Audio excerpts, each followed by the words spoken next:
You need to move now! This seat is for first-class passengers! The airport was busy that morning. Boarding had already started. Passengers in tailored suits, designer handbags, polished shoes, expensive watches. First class filled with quiet confidence.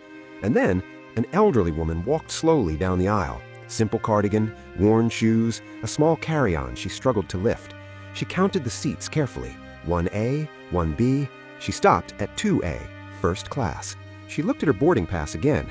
Then slowly, carefully, she sat down. Moments later, a sharply dressed woman froze in the aisle. She stared. "That's my seat." The elderly woman looked up, startled. "No, I think this is mine." The flight attendant hurried over. "What seems to be the issue?" The younger woman pointed without hesitation. "She's sitting in first class. That's my seat. I paid $4,000 for this seat." The attendant forced a tight smile. "Ma'am, may I see your boarding pass?" The old woman's hands trembled as she handed it over. The attendant looked at it. Her expression shifted. "Ma'am, this seat is reserved for first-class passengers." The old woman blinked. "Yes, that's what they printed." A businessman nearby muttered loudly, "This is ridiculous." The attendant lowered her voice, but her tone hardened. "You'll need to move to economy immediately." The old woman swallowed. "I paid for this. My grandson booked it for me." The younger passenger let out a dry laugh. "This is embarrassing." Heads turned, phones subtly lifted.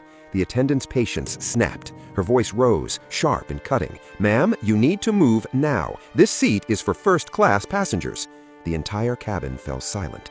The old woman slowly stood up, her eyes filled with tears she tried to hide. "I've never flown before," she whispered. No one moved. Some looked away. Others watched. The attendant reached for her bag. And that's when a calm voice came from behind. "Is there a problem here?" The captain stood in the aisle, full uniform, command in his presence. The attendant straightened. "Yes, sir. She's in a first-class seat." The captain took the boarding pass. He studied it. Then he looked at her, really looked at her. His face changed. "Mrs. Eleanor Hayes?" The woman nodded slowly. "Yes."